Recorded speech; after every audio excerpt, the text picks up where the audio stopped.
Secretaria.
Rector Magnifique Precorabilis, honorem petto, titulum doctoris ius universitatis Domino Antonio Bonesco Herrera, merita eius magisterium et opera proeo documentum. Honoris causa opa micitiam meritaque candidati quod petis habeat.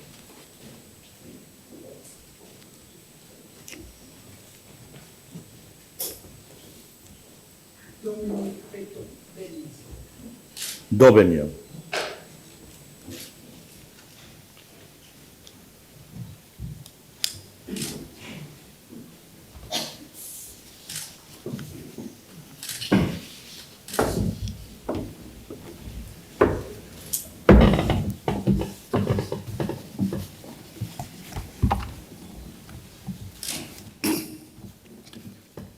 Magnífico rector y creído claustro universitario, señor alcalde de Santiago de Compostela, capitán general de la región militar y además autoridades, señores, señoras, amigos todos.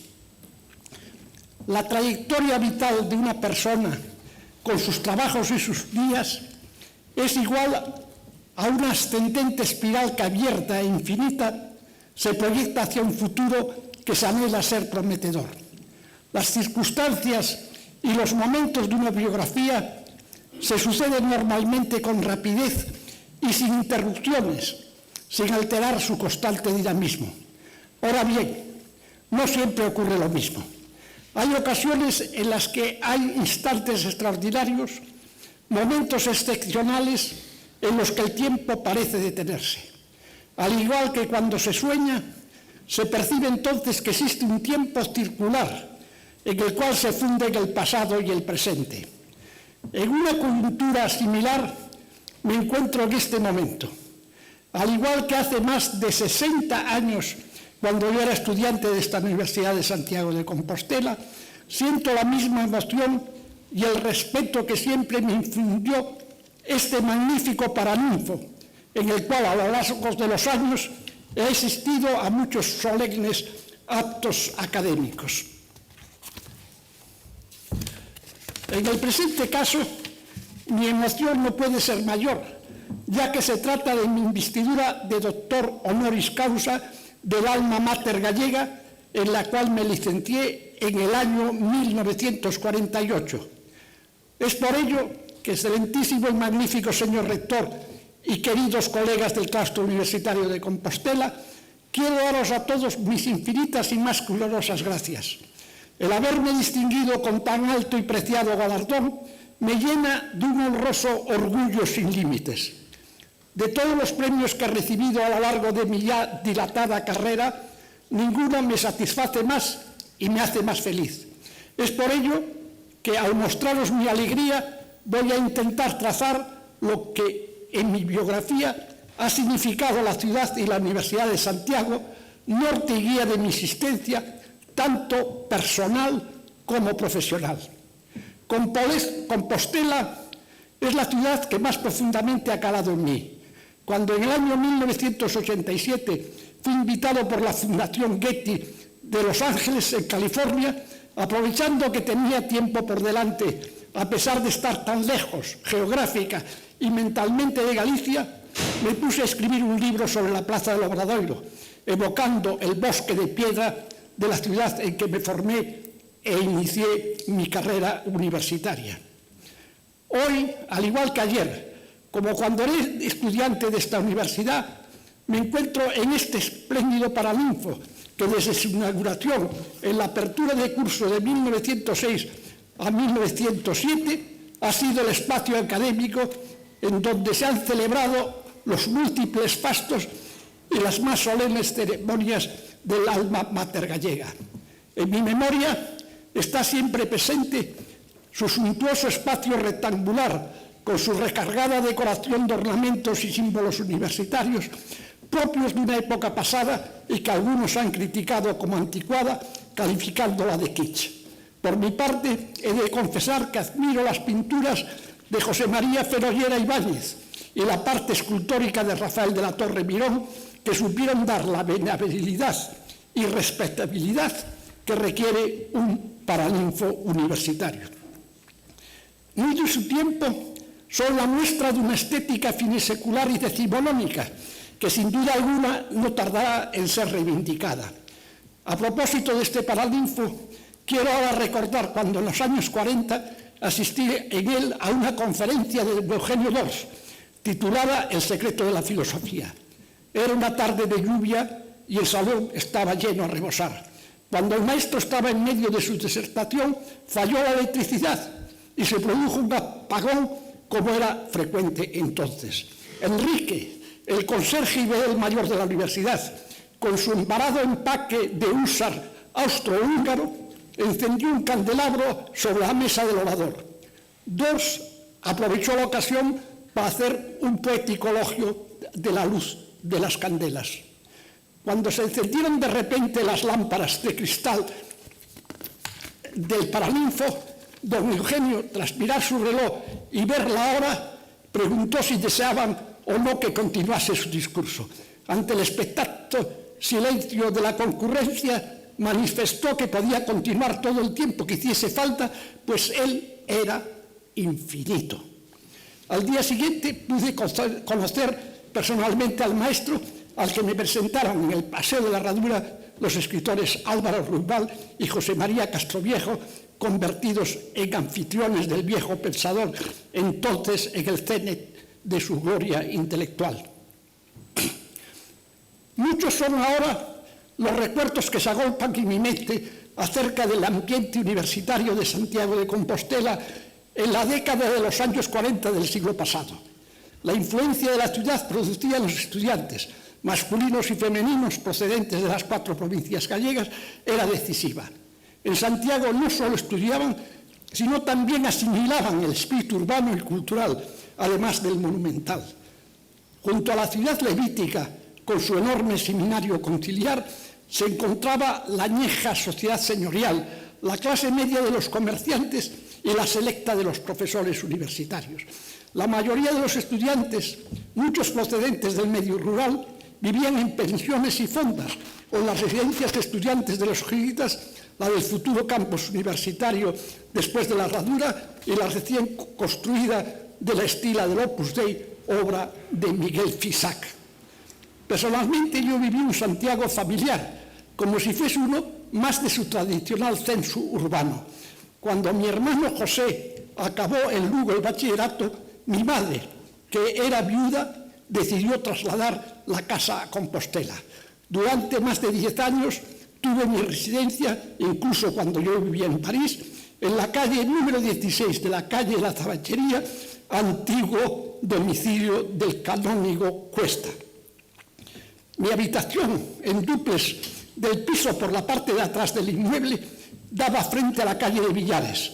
Durante años, la grandiosa mole de la iglesia de San Martín Pinario, con su enorme cúpula de tambor, cubierta con un cónico tejado, fue la imagen misma del impacto que producen los rotundos volúmenes de una majestuosa y pétrea arquitectura. La calle de la Zabachería es una vía esencial y término final del Camino de Santiago. Desde la cristalada galería de la fachada de mi casa vi pasar muchas comitivas, como por ejemplo la oficial de una visita de Francisco Franco a la catedral o el desfile, una vez por semana, del Rosario de la Aurora, que con su alta y negra estatura y su potente voz dirigía al jesuita padre Serrano, el cual, cantando aquello de el demonio al oído te está diciendo deja misa y rosario y sigue durmiendo, el desfile una vez por semana del Rosario de la Aurora, que con su alta y negra estatura y potente voz dirigía al padre Serrano, el cual cantando se paraba delante de cada portal esperando a pie firme que se incorporasen los estudiantes más morosos. No voy a describir los personajes, algunos fantasmagóricos que habitaban la calle. Tampoco voy a enumerar una a una las tiendas, las tabernas y los talleres de los imagineros que tenían abiertas sus puertas a la calle tan peatonal y transitada. Todos los días por la mañana bajaba por ella lentamente el viejo canónigo que muy temprano decía misa en la capilla de la Comunión de la catedral. Lo que sí quiero relatar es cuando en septiembre de 1941 llegué por primera vez a Santiago. El autobús con gasógeno en el que iba atravesó la ciudad precisamente por la calle La Zabachería. El viaje había durado prácticamente todo el día. El itinerario comenzó en Lugo con parada para comer en Melliz, en donde cada vez que volveríamos a hacer el mismo viaje era obligado el visitar al culto y noble amigo de la familia, el farmacéutico don Antonio Taboada Roca.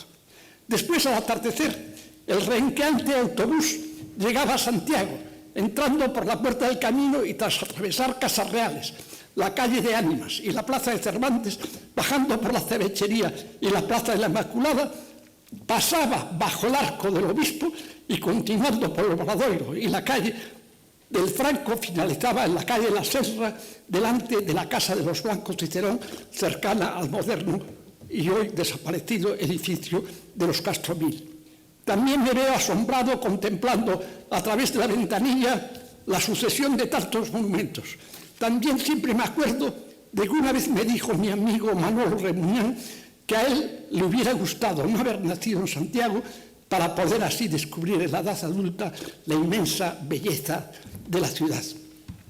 En junio del año 1941 había acabado por libre en el Instituto de Lugo los 2 últimos años del bachillerato.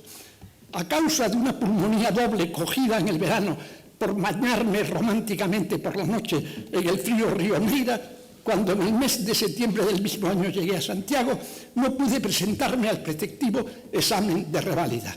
Para no perder el tiempo, asistí a clases de preparación de la entrada a la universidad en una academia particular que estaba alojada en el Palacio Barroco de las Casas Reales.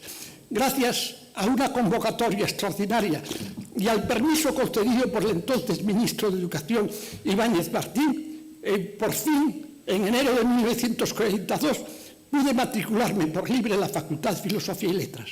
Allí conocí, entre otros, a Manuel Presedo Velo, que después, como catedrático, fue compañero mío en la Universidad de Sevilla, a Ramón Otero Túñez, colega de Historia del Arte y compañero del campamento de milicia universitaria en Monte de la Reina, Zamora, y otros muchos universitarios, casi todos desaparecidos. El único catedrático que entonces había en la Facultad de Santiago, mermada por la Guerra Civil, era don Abelardo Moralejo Lasso, sabio, filólogo y traductor de Rilke, que llenaba el encerado de palabras en sánscrito, griego y latín, y al que difícilmente podíamos seguir por lo mucho que sabía. El cuadro de profesores tenía una evidente atonía y contrastaba con el brillante pasado de la facultad, cuando don Armando Cotarelo Valledor y don Ciriaco Pérez de Bustamante habían dado lustre entre los años 1922 a 1936 a los estudios humanísticos. En la historia del arte, las clases las daba un cansino sacerdote, don Calisto, cuyo manual era el arcaico libro de arqueología y bellas artes del padre Nadal, y que no proyectaba las estatuas griegas porque estaban desnudas. Cuando en el año 1948 llegó a Santiago de catedrático de arte José María de Azcárate y Ristori, todo cambió de igual manera que ocurrió cuando ocupó la cátedra de literatura por muy poco tiempo Alonso Zamora Vicente. Sin embargo, no quiero dejar de mencionar a varios profesores como Salvador Parga Pondal o a don Casimiro Torres y don Manuel Rebuñán. Y de manera especial quiero nombrar a Lizardo Ramos Terzado, el portero obedel universitario durante más de 4 decenios. Alto y delgado, ágil y siempre activo, era el alma y la vida de la facultad. Su bondad era extrema. Conocía muy bien a sus estudiantes, a los que daba consejos y estaba dispuesto a ayudar hasta el punto de ir a buscarlos a su casa si se habían retrasado para un examen.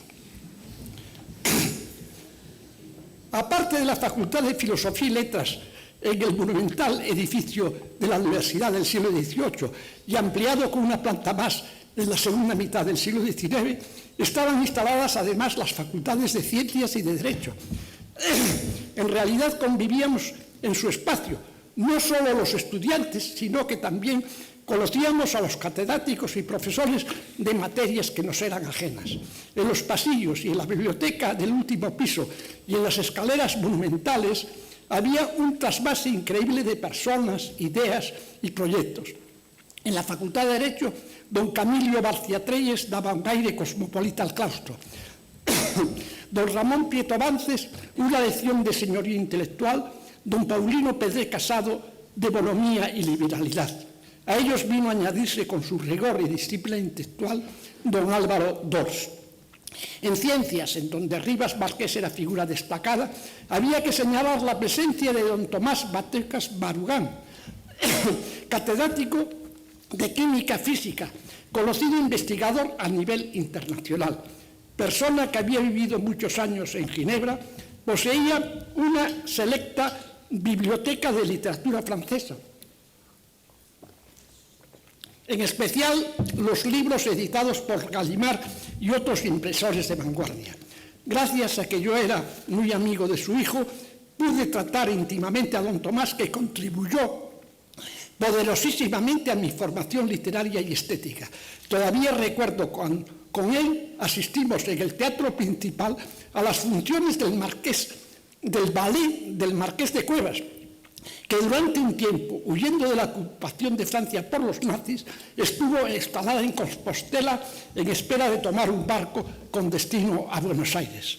Para finalizar, con el ambiente universitario de Santiago, quiero recordar al rector don Luis Legaz Lacambra, que en tiempos sombríos supo ser liberal y moderno. Con su bella esposa desempeñó un papel social que trascendía las aulas. Había que ver cómo el matrimonio asistía a los bailes del casino de la Rúa del Villar y cómo don Luis, con el mismo empaque con el que presidía los más serios actos académicos, se ocupaba de la juventud mundana. Paralelo a la universidad, en los años de la posguerra, el Instituto Padre Sarmiento de Estudios Gallegos, instalado primero en la Rúa Nova y después en 1946 en la antigua librería del Colegio de Fonseca, restaurada por los arquitectos Vaquero y Baselga, desempeñó un papel fundamental para el estudio y las investigaciones de carácter regional. Heredero del entonces desaparecido Seminario de Estudios Galegos, su primer presidente desde la capital de España fue el pontevedrés y catedrático de Historia del Arte Francisco Sánchez Cantón, y a la sazón su director del Museo del Prado en Madrid. El secretario de la nueva institución gallega fue el compostelano don Felipe Cordero Carrete, que con gran celo llevaba a cabo la administración del centro, en la cual se integraban como vicedirector don Abelardo Moreja y como investigadores de las diversas áreas, entre otros, don José Filgueira Valverde, mi antiguo profesor de literatura de Lugo, el poeta y erudito don Fernando Bultabrey, don Antonio Fraguas y Fraguas y don Jesús Carro García, presbítero e eminente investigador de la historia del arte gallego, al que personalmente considero uno de mis principales maestros, tanto en lo científico como valedor en mi vida personal. En el Instituto Padre Sarmiento entré a trabajar en 1949 en la preparación de mi tesis doctoral, utilizando a fondo su biblioteca. En aquel entonces pertenecían al Padre Sarmiento en Madrid los entonces dos jóvenes gallegos, Antonio Blanco Freijeiro y José Manuel Pita Andrade, ambos profesores de la Universidad Complutense, discípulos y colaboradores de Sánchez Cantón.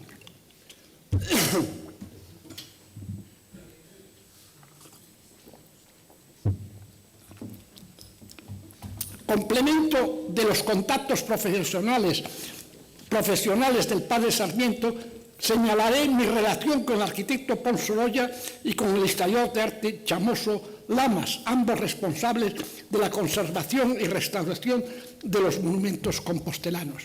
A Pons Sorolla siempre le reproché el haber eliminado los pavimentos graníticos de suaves y sinuosas curvas alabeadas en las empinadas y destilantes calles de Santiago, sustituyéndolas por rígidas escaleras propias del urbanismo levantino, más seco y rectilíneo.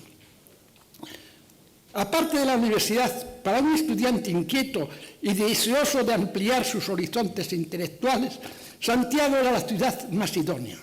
En la década de los pasados 40, poco a poco se iban abriendo nuevas perspectivas y se hacía más intensa la vida cultural. Los conciertos de Regino Sáenz de la Mata, de José Cubiles y los recitales de poesía y piano de Gerardo Diego tenían un asiduo público de melómanos como el pianista y profesor Braje o los estudiantes de música Javier Ríos Castromil y Lito, un bohemio compostelano cuyo apellido ahora no recuerdo. Un acontecimiento extraordinario fue el concierto coral que en la Catedral de Santiago dirigió Leopoldo Stokowski, peregrino artístico que fue traído a Compostela por su amigo, el musicólogo orensano Antonio Iglesias, que en 1945 tradujo para la colección astral el libro del genial polaco titulado Música para todos nosotros. Antonio Iglesias, más tarde académico de Bellas Artes de San Fernando, fue durante más de 50 años director de música en Compostela a partir del año 1958. En la facultad había conferencias de profesores visitantes, como la que brillantemente dio el ferrolano Santiago Montero Díaz, catedrático de la Complutense y personaje mítico en sus anteriores años compostelanos. También la que Camilo José Cela, entonces solo autor de Pascual Duarte, ofreció sobre la obra literaria del pintor José Gutiérrez Solana, con mi amigo Pepe Ruibal, más tarde en Madrid y Buenos Aires, dramaturgo de vanguardia. Servimos de lazarillos del escritor gallego, Cela, que no paraba de decir boutade para épater les bourgeois, En Santiago, ciudad a la que venía de vez en cuando de las distintas provincias gallegas, otras partes de España, poetas y escritores, maduros y jóvenes como Aquilino Iglesias Alvariño, Manuel María, Uxío Novoneira o el pontevedrés Manuel Cuña Novás. Había también importantes personajes en la ciudad. Entre ellos no quiero dejar de mencionar al pintor Carlos Maside, que vivía en la Rúa del Villar y que siempre, vestido negro y con un gran sombrero de ala ancha, me hablaba de los años 30, de política y de vanguardia. Hoy siento muchísimo no haber tomado nota de todo lo que me contaba. Maside era muy inteligente y reflexivo. Él fue quien me prestó el esencial volumen editado por la Revista de Occidente en 1927, El realismo mágico, postexpresionismo, de Franz Roch. Otro personaje muy próximo para mí fue Benito Varela Jacome, estudioso de la literatura gallega y universal, y que de modesto profesor privado de segunda enseñanza pasó a ser catedrático de universidad y figura de primer orden intelectual. Puesto a nombrar personalidades compostelanas, no puedo dejar de citar los nombres de dos que para mi vida fueron esenciales. El primero fue Gustavo Varela y Gutiérrez de Caviedes, catedrático de Ciencias Naturales del Instituto Cervantes, persona educada en la institución libre de enseñanza, soltero que siempre se paseaba con una perrita, tenía un espíritu curioso por todo lo que fuera ciencia y arte. Conocedor de todos los edificios y rincones pintorescos, conocía como nadie la arquitectura compostelana. Aficionado a la fotografía, se interesaba por las nubes y los efectos lumínicos sobre los monumentos. Sus teorías eran siempre cinéticas. A ella mezclaba una erudición de sabia y antigua solera. Él fue quien primero puso en mis manos un antiguo tratado de arquitectura, el de Atanasio Genario Briguz y Bru, Escuela de Arquitectura Civil, la que contiene los órdenes de arquitectura, la distribución de los planos, templos y casas y el conocimiento de los materiales, Valencia, 1738. Preciado volumen que poco antes de su muerte me regaló y que guardo como una reliquia en mi biblioteca de tratadistas y teóricos de la arquitectura. La otra persona que quiero recordar es Borbó, el periodista y escritor cuyo nombre civil era Raimundo García Domínguez. Él fue quien a final de los años 40 me hizo escribir mis primeros artículos en el Correo Gallego y en el suplemento del Sábado de la Noche, que yo firmaba con el seudónimo de Andrés de Cernadas. De esa época guardo mi mejor opinión sobre el papel que, para bien del periodismo santiagués, desempeñó el navarro José Goñi Aizpurúa, director del diario Compostelano. A Borbó le debo además el haberme convencido de que estudiase Historia del Arte y que conociese a don José María de Azcárate cuando en 1958, como ya he dicho, llegó a Santiago de catedrático de Historia del Arte, siendo un joven profesor de sólida y rigurosa formación positivista. En la Universidad de Santiago, Zamora Vicente y Azcárate introdujeron un nuevo aire docente. En lo que respecta a mi persona, la presencia de Azcárate fue definitiva, ya que yo, al haber acabado la carrera, había pensado hacer mi tesis sobre el arte prerrománico en Galicia. Tras un curso de verano en Oviedo, en donde había trabajado con Helmut Schlund y con Luis Vázquez de Parga sobre el arte asturiano, me había puesto a investigar sobre el tema. Azcárate, que había escrito un importante y original artículo sobre los cilindros en la arquitectura compostelana, me convenció de que debía estudiar la arquitectura barroca en Galicia. De ahí salió mi tesis doctoral, pasada, como era preceptivo entonces, en la Universidad de Madrid. Azcárate no solo guió mis primeros pasos en Santiago, nombrándome ayudante suyo, sino que siguió en contacto conmigo, y cuando en 1951 me fui a París con una beca española y después francesa, mucho más tarde fue mi decano y vicerrector en Madrid y fue quien me hizo entrar en la Real Academia de Bellas Artes de San Fernando. La ciudad de Santiago de la posguerra era una ciudad con 1000 atractivos para quien quería abrirse camino en el mundo intelectual. Muy importantes como puntos de encuentro eran los cafés. En el momento de la guerra mundial, la ciudad estaba llena de espías y hombres de negocios alemanes y de los países aliados que compraban wolfram, mineral que se utilizaba en la fabricación de armamentos. En los cafés, lugares de encuentro y solaz, con un confort y calor que no tenían muchos hogares ni pensiones de los estudiantes, había tertulias en las que se hablaba de todo lo divino y lo humano. En el desaparecido Café Savoy, en la Plaza del Toral, conocí, presentado por su hermano Jaime, estudiante de Derecho, a Gonzalo Torrente Ballester, con quien mantuve una larga y cordial amistad, siempre. En el Café Español, también desaparecido en la Rueda del Villar, sentó sus reales don Ramón Otero Pedallo, que luego se fue al célebre y todavía existente Café Derby, que enfrente del Hotel Compostela estaba situada en una de las entradas al casco antiguo de la ciudad. Sobre el Derby, en mi discurso de recepción de la Real Academia de Bellas Artes de San Fernando, en el año 1970, escribí: allí aprendí muchas cosas, tanto más que en las aulas universitarias. Los contertulios habituales eran Ramón Piñeiro, Domingo García Sabel y Carlos Maside, además de algún médico ilustre como Ramón Baltar y Ramón Rodríguez Somoza. Este último, director del manicomio de Conjo, era lucense y uno de los íntimos de mi familia en Santiago. Por la tertulia del Derby pasaban todos los fasteros y los escritores gallegos que viajaban a Santiago.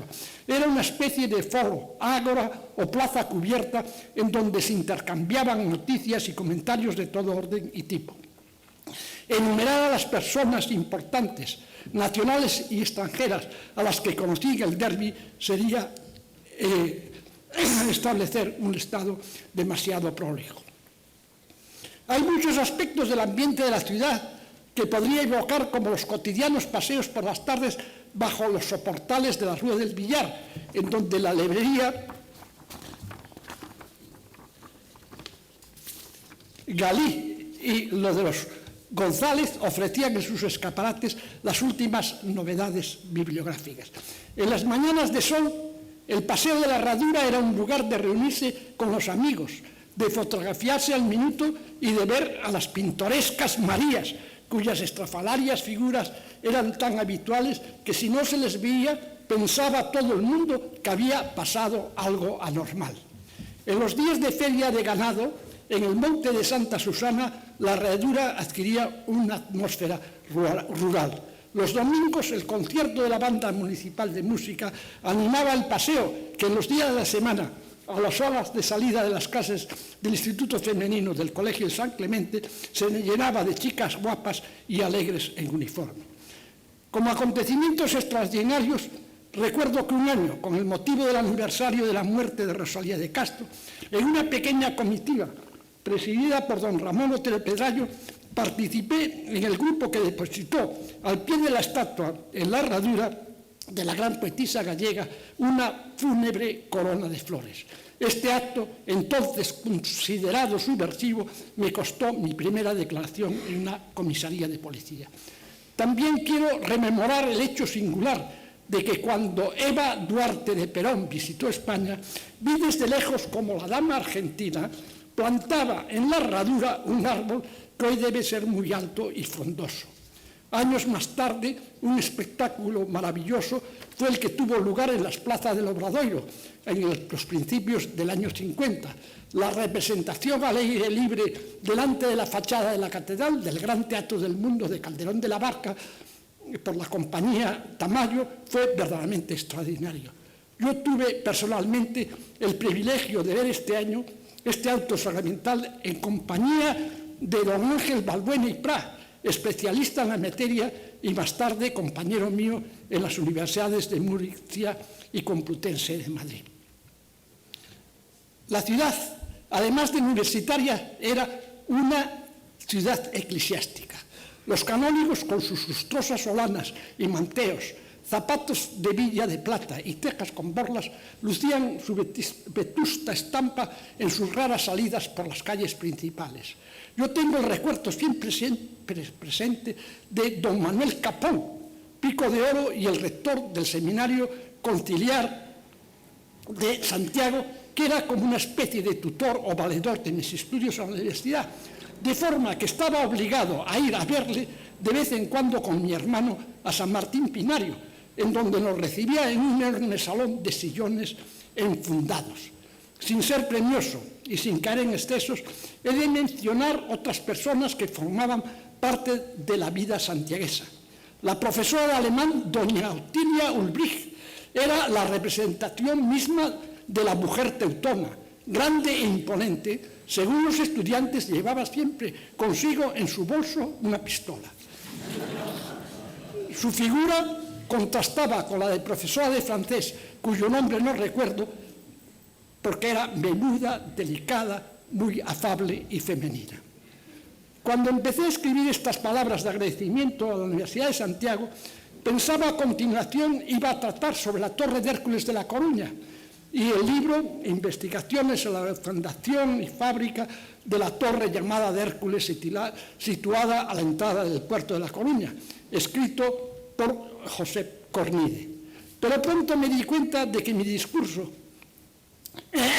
se convertía en una especie de memoria en la vida de Compostela. Además, tras volver a leer todo lo que se ha escrito sobre un monumento para mí emblemático, pues soy coruñés y he vivido de niño en la plaza de Pontevedra, viendo a lo lejos el vertical volumen prismático de la torre, pensé que no iba a decir nada nuevo. Precisamente mi admirado amigo y colega Alfredo Vigo Trasancos, en su tomo 2 del Tiempo y Espacio en el arte homenaje al profesor Antonio Bonet Correa, Madrid 1994, ha escrito el mejor trabajo que se ha publicado sobre esta famosa obra.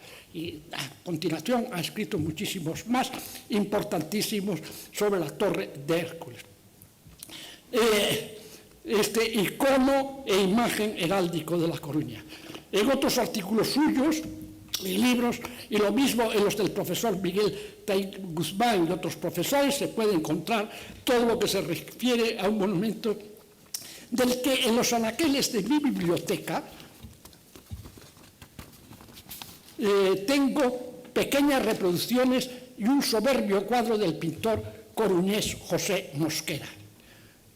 Para cerrar esta disertación y volviéndome a referir a Santiago de Compostela, he de decir que con su monumentalidad de bosque de piedra ha sido siempre para mí la ciudad que me ha llevado a amar la arquitectura. El profesor de Historia del Arte de la Universidad de Heidelberg, Edwin Palm, en una carta suya hablando de Santiago en 1966, cuando publiqué mi tesis doctoral Arquitectura del siglo XVII en Galicia por el Instituto Padre Sarmiento, me decía que para él el entendimiento de lo que es la arquitectura era el que le proporcionaban las obras de la solidez, el porte y la hermosura de los edificios compostelanos del barroco. En Santiago, el aire y el cielo, el sol y la lluvia son esenciales para la visión de la arquitectura de lisas y complejas superficies y contundentes volúmenes. También el silencio y los sonidos contribuyen a la percepción de la presencia evidente del sonoro y sacro bosque de piedra. Luis Pimentel, en un poema suyo titulado Galicia, evoca la lírica efusión de los sonidos en la montaña mágica de nuestra tierra. Campás invisibles, ela na solaina sempre, como una boneca de sombras, bastavales, Compostela, montana sonora detallada. En el verano de 1952, cuando yo vivía en París, aconsejé a un grupo de jóvenes estudiantes francesas de mi maestro galo, Elie Lambert, en la Sorbona, que fuese al curso de verano de la Universidad de Santiago de Compostela. El programa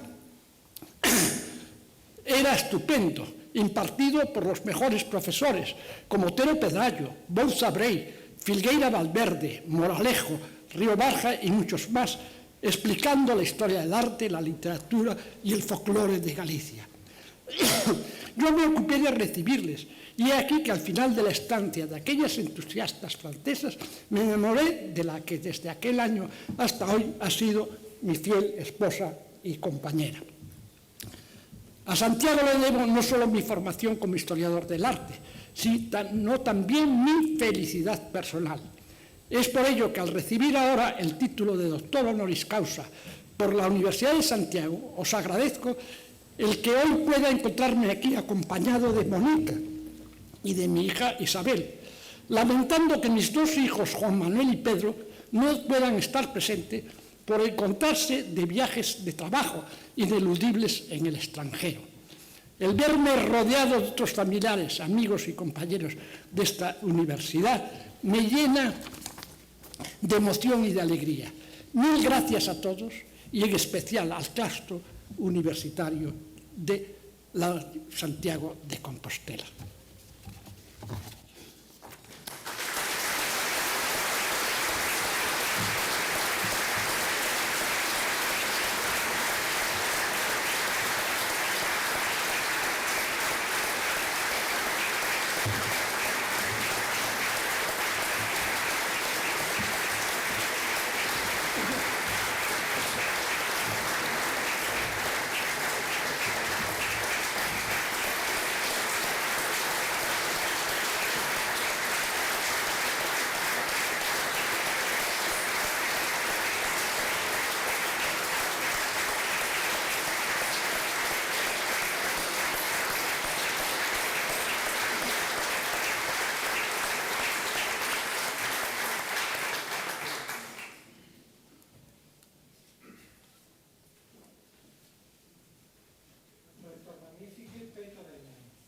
Doveniam.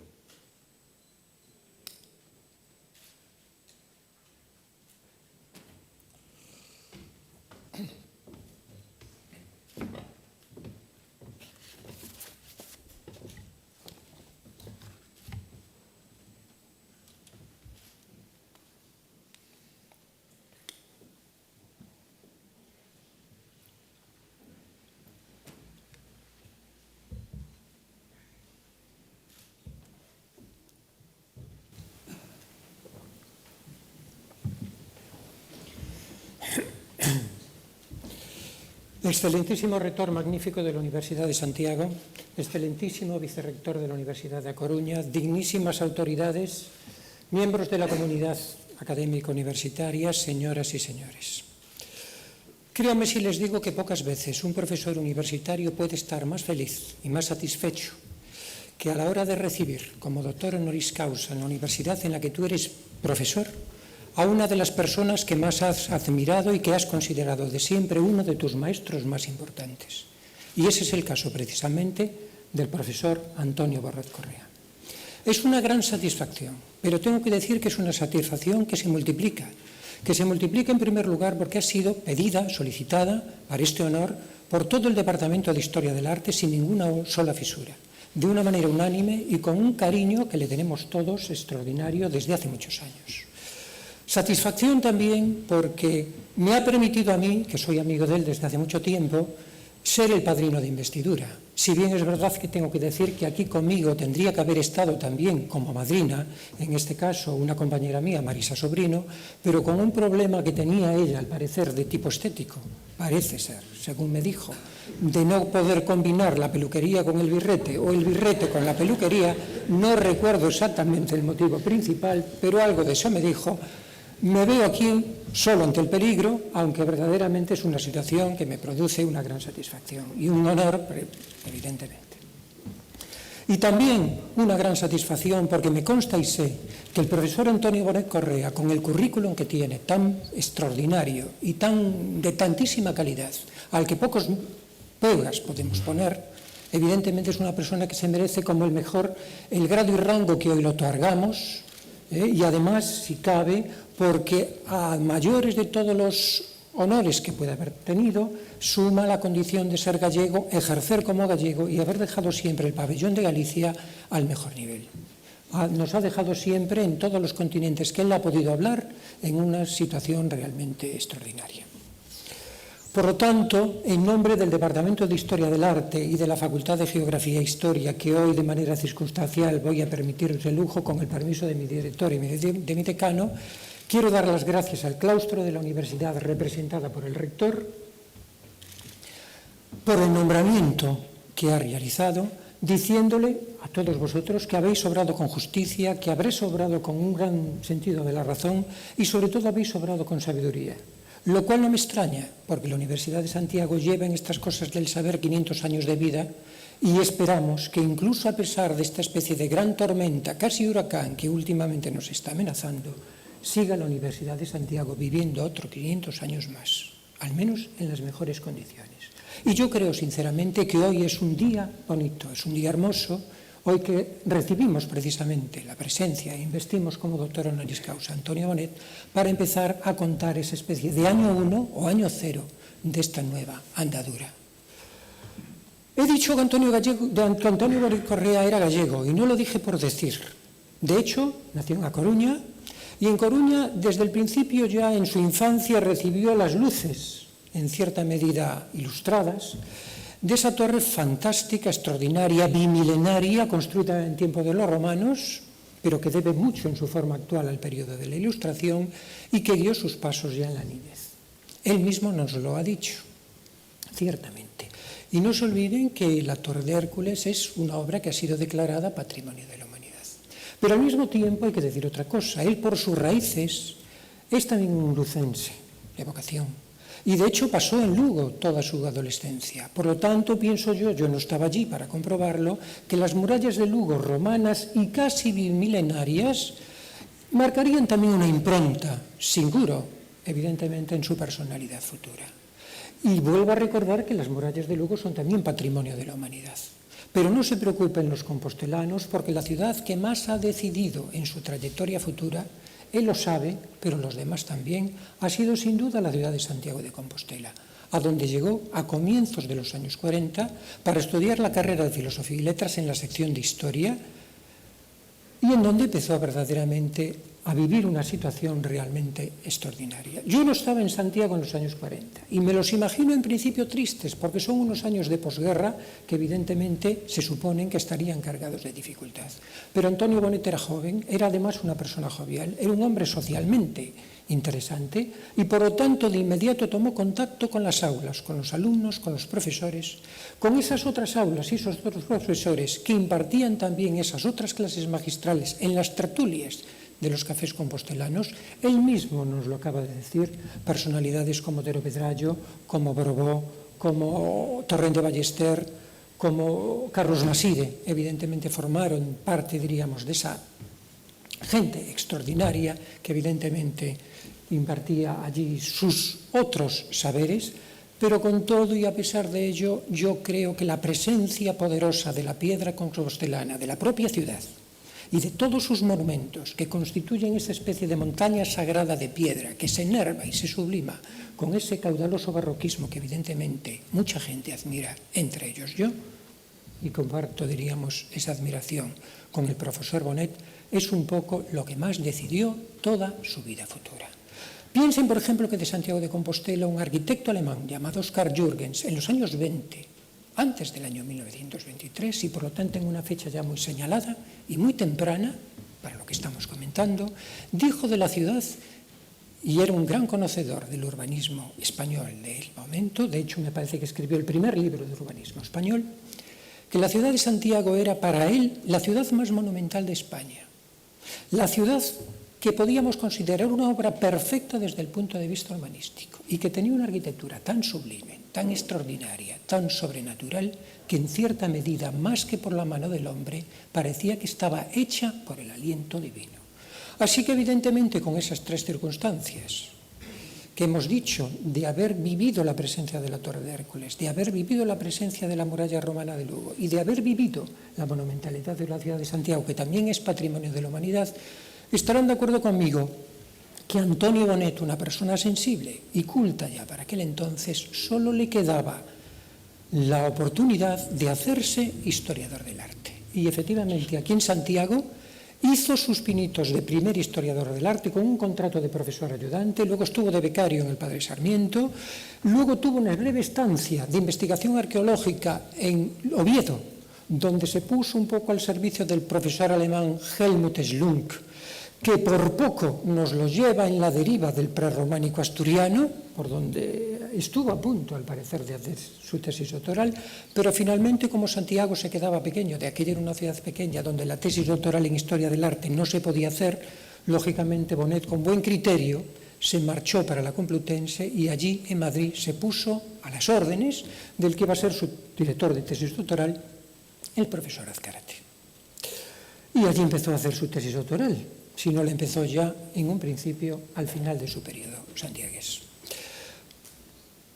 Pero al poco tiempo de estar ya en Santiago, recibió una beca del gobierno francés y se fue a París. Imagínense ustedes lo que es llegar a París en los años 50. Es algo que yo no me puedo ni imaginar. Una ciudad libre, una ciudad abierta, una ciudad culta, una ciudad que es una especie de capital de Europa para todos los que amamos tantas y tantas cosas del humanismo y de la cultura. Pues allí le tocó a París.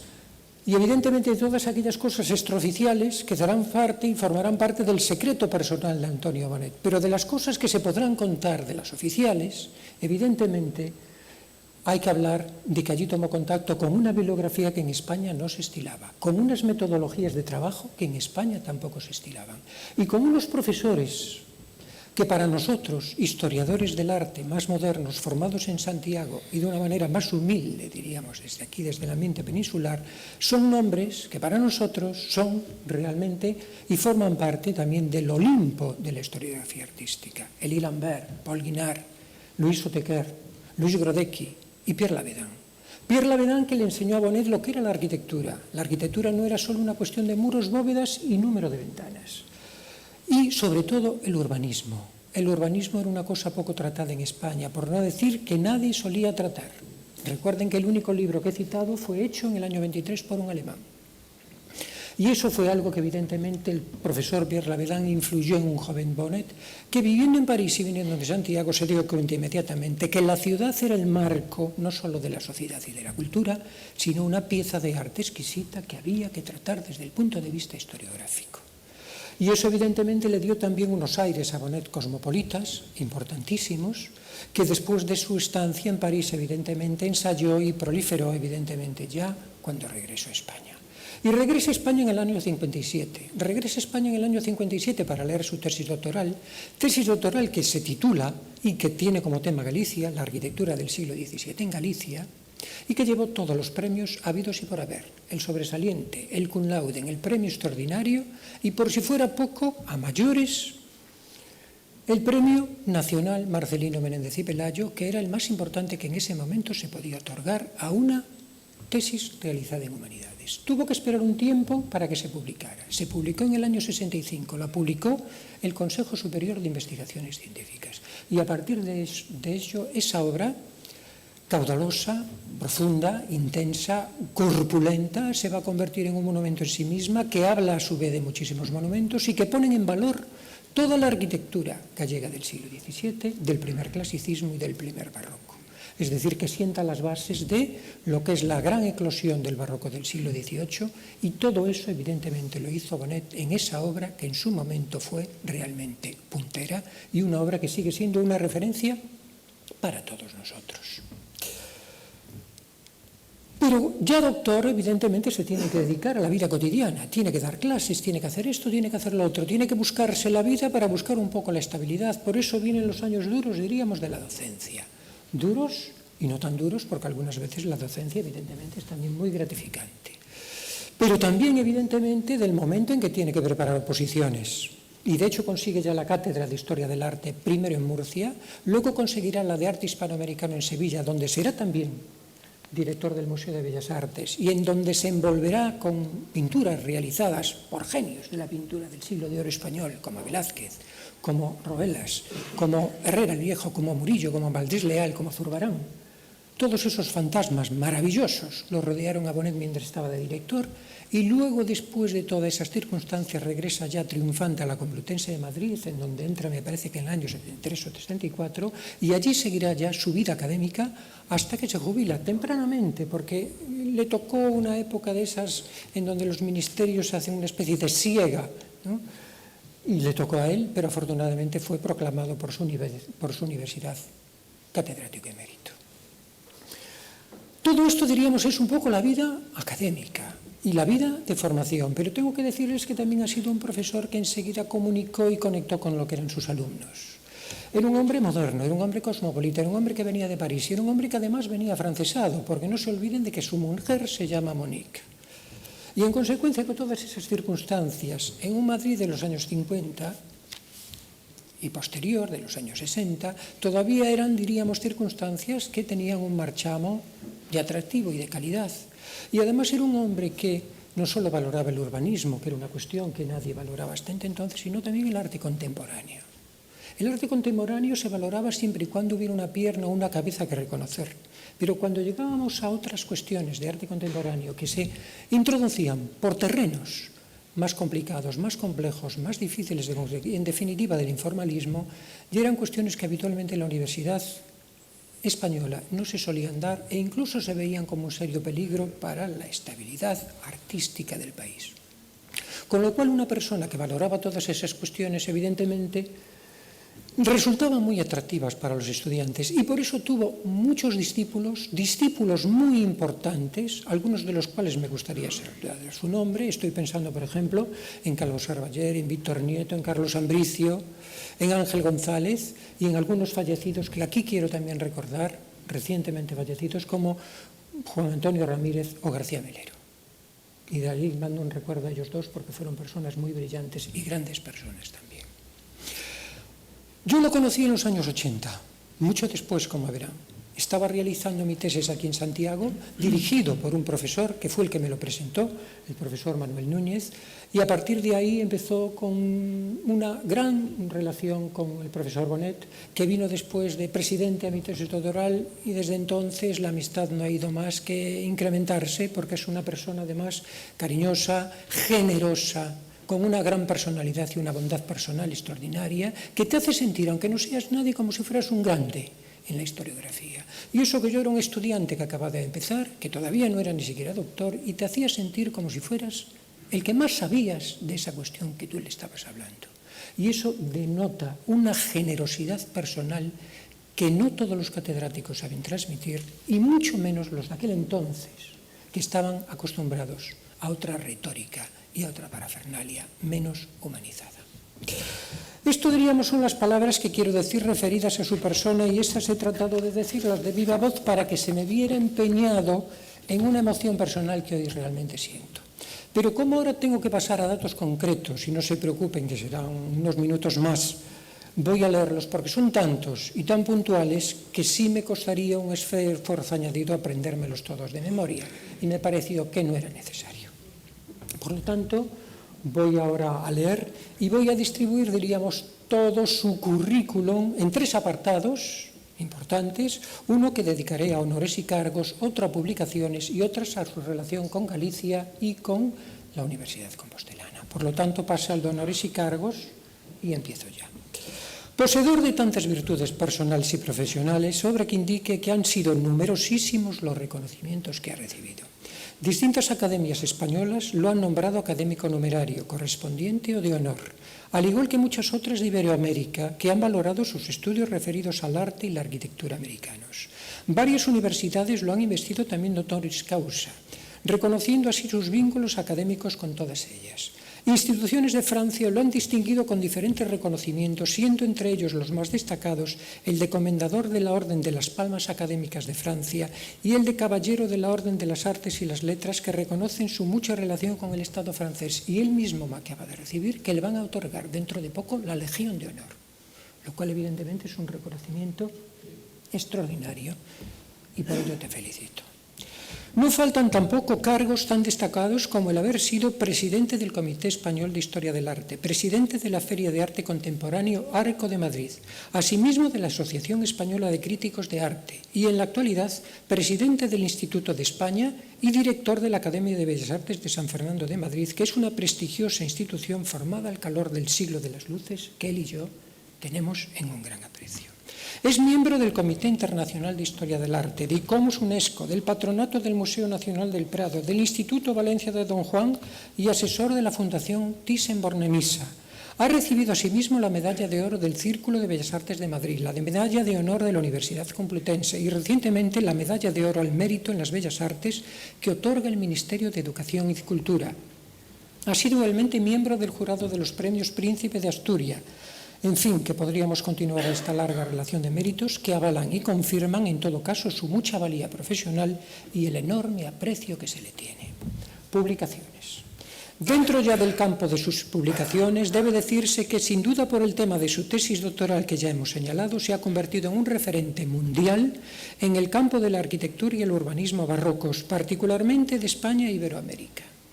Lo demuestran libros como los titulados Barroco en Andalucía, El barroco en España y México, Morfología y ciudad, urbanismo y arquitectura en España durante el antiguo régimen, o los referidos a la fiesta como práctica del poder y a la tratadística arquitectónica, que llevan los títulos Fiesta, poder y arquitectura y figuras, modelos e imágenes en la tratadística española.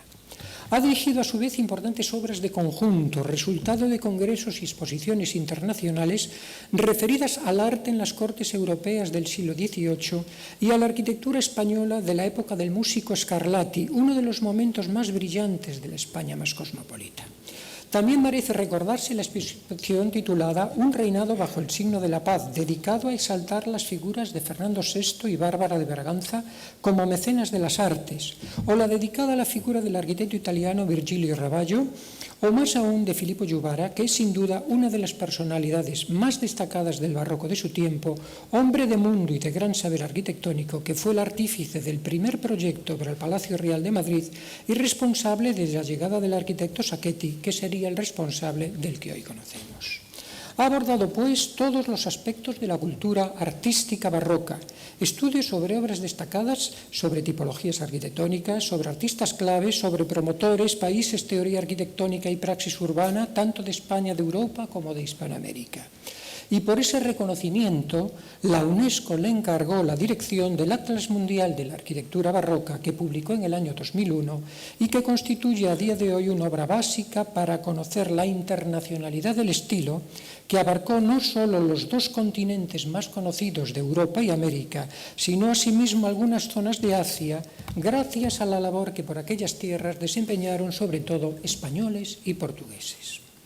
No por ello ha descuidado otros campos de investigación como el arte contemporáneo. Ha dirigido cursos y publicaciones sobre Picasso, sobre el surrealismo, sobre las vanguardias históricas y sobre artistas como Fernand Léger, Francis Bacon, Julio Leparco, Vieira da Silva, al que hay que sumar además muchos otros referidos artistas españoles del momento y aún hoy con gran fama como Antonio López, uno de los más grandes representantes del hiperrealismo, por no dejar de mencionar el último libro muy moderno, muy actual y muy versado sobre los cafés históricos, que realmente es una obra ciertamente puntera.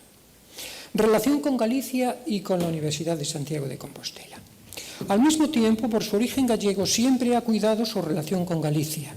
Lo confirman sus numerosas publicaciones referidas a nuestro barroco, el urbanismo de algunas de nuestras ciudades, la arquitectura en general a partir del siglo XVI y muchos estudios monográficos referidos a pintores como Vídeo Burguía, Lacheiro, Colmeiro, Seoane, informalistas como Garuncho o muchos otros que forman parte de nuestra cultura pictórica contemporánea. Ha colaborado también con el Colegio de Arquitectos, con el Consejo de Fábrica de la Catedral de Santiago, con la Fundación Unión Fenosa, con la Real Academia de Bellas Artes de Nuestra Señora del Rosario de A Coruña, a la vez que ha sido representante de ICOMOS en la Comisión del Patrimonio Artístico de la Catedral de Santiago y del Camino de Santiago. Finalmente, ha sido muy estrecha su relación con el Departamento de Historia del Arte desde la década de 1970, bien por haber impartido diferentes conferencias en la Facultad de Geografía e Historia, por haber sido vocal y presidente de varios tribunales de tesis doctorales o por haber prologado libros de investigación y reseñar publicaciones de nuestra universidad en revistas de reconocido prestigio.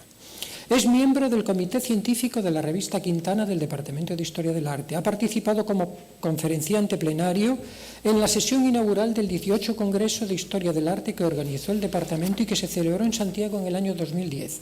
Ha mediado igualmente ante la Academia de San Fernando de Madrid para que algunas piezas de su museo pudieran participar en alguna exposición comisariada por alguno de nuestros profesores. Así pues, cabe considerar a Antonio Bonet un gallego eminente, reconocido y de gran proyección pública que ha hecho una labor extraordinaria y que merece por ello el máximo reconocimiento que puede otorgar nuestra universidad. Su investidura como doctor honoris causa es más que merecida y un digno premio a quien fue ayer alumno y a partir de hoy miembro querido y destacado de nuestra comunidad universitaria. Decir para finalizar que si recordaba al comienzo de esta alabanza, sus primeros pasos en la ciudad de A Coruña, guiados por la luz milenaria de la Torre de Hércules, ahora que remato mi exposición, quisiera desearle en nombre de todos que a partir de hoy sea el faro jacobeo de nuestra Torre del Reloj, por él también estudiada y tan querida y tan próxima a nuestra facultad, quien los ilumine, siempre acompañado de su mujer Monique y de toda su familia. Querido Antonio, muchísimas felicidades. Y nada más, muchas gracias a todos en nombre de nuevo del Departamento de Historia del Arte y de la Facultad de Geografía e Historia.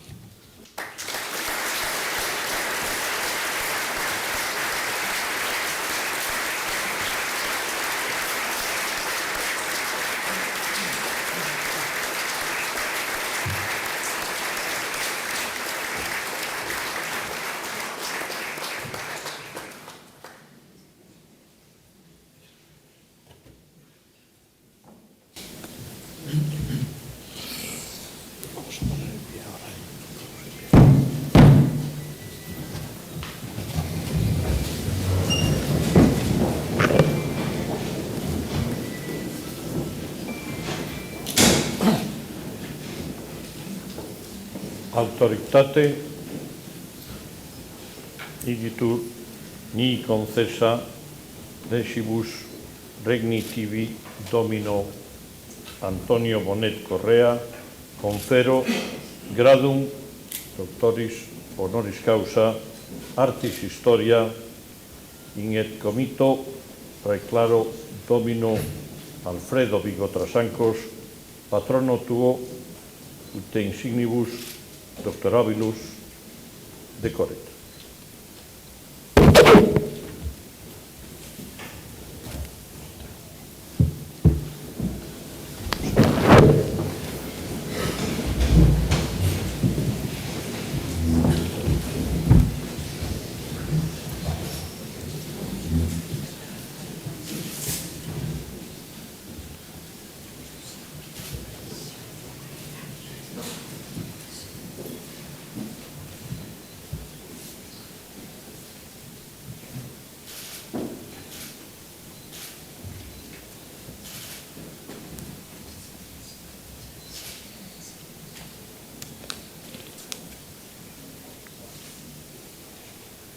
Capeian rolata et tibi dignitatis ornamenta, et titilla institutum maiorem portenda intelligit.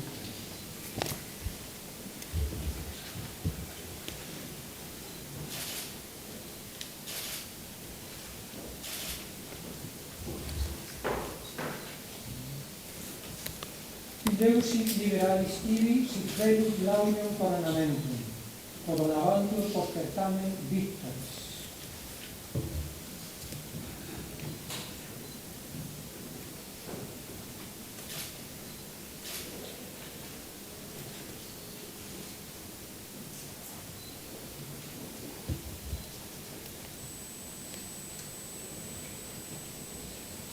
Ilus animo tecum reputa, nihil esse litiis et doctrina praestantius, nihil sapientia nobilius, eius reis causa aureum annulum, promovio primodes in res publica insignivantur, tibi referendum concedimus.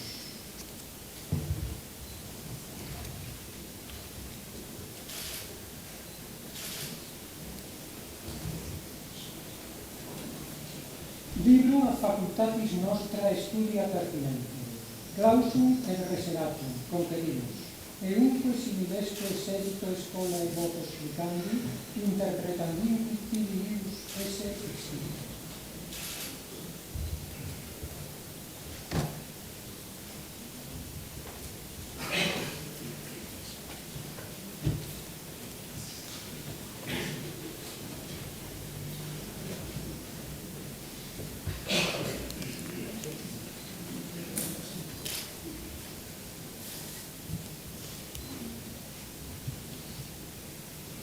Sedea sin sapiencia e cátedra, utindi in academia e quimbreno docens, indices o tituleris.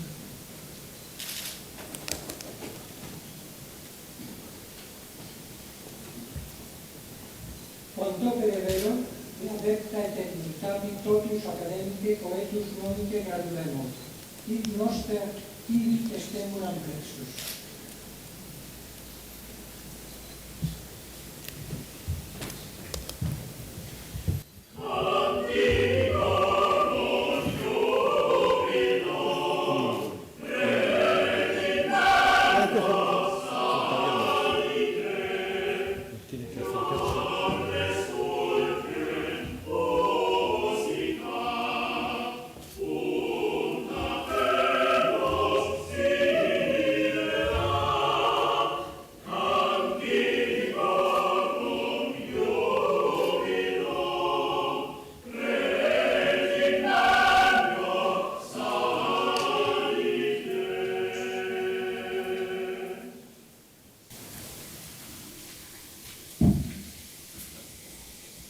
Attendito giuramento.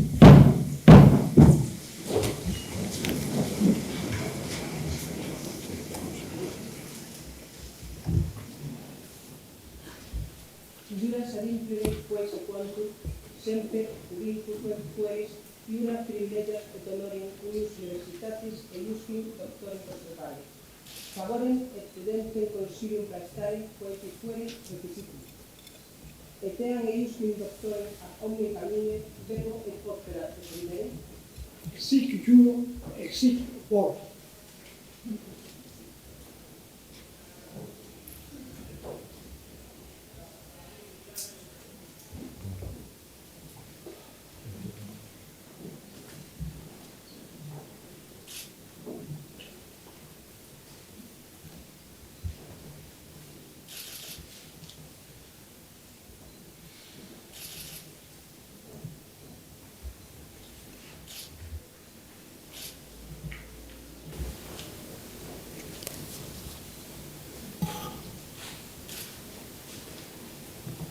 Egregio Jevir Domine Antonio Bonet Correa, te admito et incorporo in Collegium Doctorum Universitates Compostelae cum omnibus honoribus, libertatibus, exceptionibus et privilegiis quibus gaudent et possunt gaudere ali similes doctores in Compostelano studio et ubinque terrarum in orbe, et titules iuius admissiones et incorporationis tibi confero. Et ego omnibusci doctoribus gratias quam plurissimus legentissimi ago.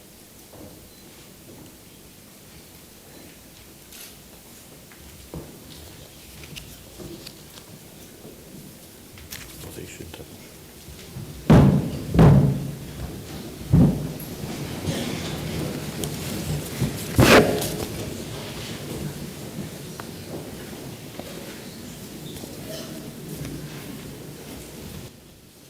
Señor alcalde, señor presidente do Consello Social da Universidade de Santiago de Compostela, señor vicerreitor de Investigación e Transferencia da Universidade da Coruña, señoras vicerreitores e señores vicerreitores da Universidade de Santiago de Compostela, señora secretaria xeral, señora xerente, autoridades e representacións, claustro de profesores, miñas donas e meus señores. Este nobre salón para ninfo da Universidade, espazo académico por excelencia, testemunha de actos tan solemnes como o que hoxe está a ter lugar, inauguracións de curso, actos in memoriam de recoñecidos profesores. Lembremos recentemente o acto celebrado para honrar a figura do profesor Carlos Gómez Reino Carnuta, etc.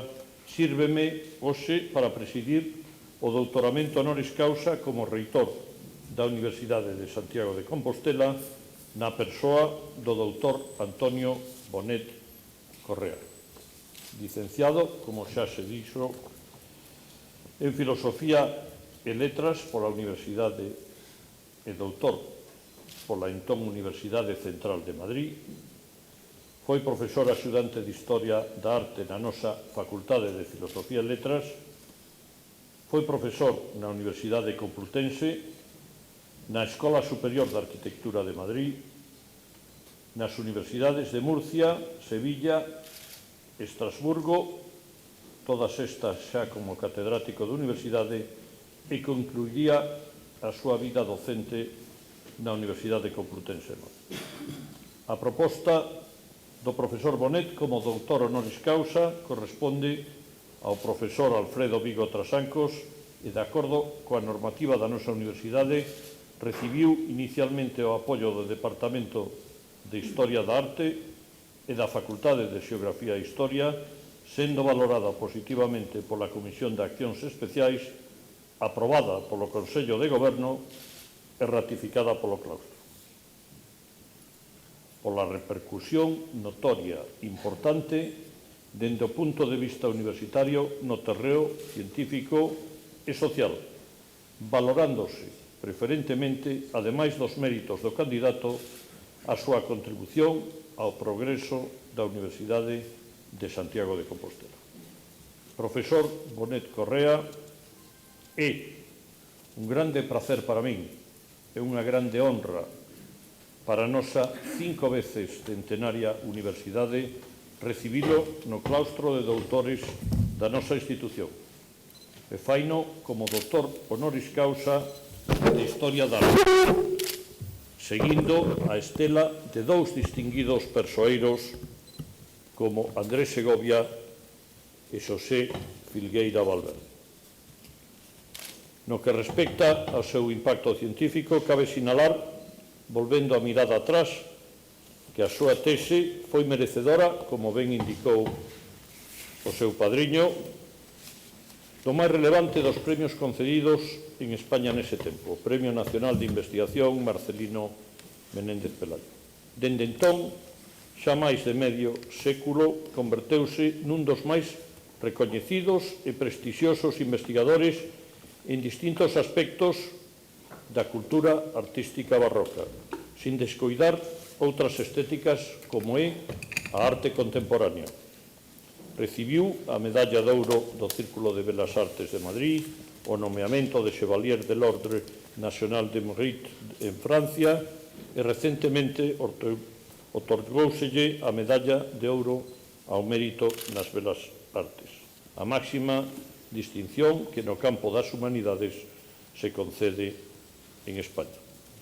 Citaba anteriormente como un dos criterios básicos do nomeamento dos doutores honoris causa da Universidade de Santiago de Compostela o compromiso real e continuado coa nosa universidade e co noso país. Naceu na Coruña e polos seus vínculos familiares é tamén un lugués. É un lugués de excepción. Estudou en Santiago, foi profesor da nosa universidade, mantén dende a década dos 70 unha moi estreita relación co Departamento de Historia da Arte, impartiu numerosas conferencias nas nosas aulas, foi vogal e presidente de tribunais de tesis doutorais, prologou libros de investigación e fixo recensións de publicacións da nosa universidade en revistas de recoñecido prestixio. É membro do Comité Científico da revista Quintana, do Departamento de Historia da Arte, e mesmo mediou para que algunha das pezas do Museo da Academia de San Fernando participase en exposicións comisariadas polos nosos profesores. Sen esquecer que o profesor Bonet Correa colaborou tamén co Colexio de Arquitectos de Galicia, o Consello de Fábrica da Catedral de Santiago, coa Real Academia Galega de Belas Artes, e mesmo co representante de ICOMOS. E lembrando o traballo que impulsou ao coñecemento da nosa arquitectura barroca, a súa tesi de doutoramento la arquitectura en Galicia durante o siglo XVII. Remato a miña intervención agradecendo a presencia dos membros da nosa comunidade universitaria, os familiares do novo doutor honoris causa, así como de todos aqueles que, sentindo un especial afecto e admiración cara á persoa e á figura científica de Antonio Monet, decidiron acompañarnos para facer, unha vez máis, dun pequeno país, un país grande. Máis nada, moitas grazas.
Levántase a sesión, prego a secretaria xeral que organice a procesión de saída.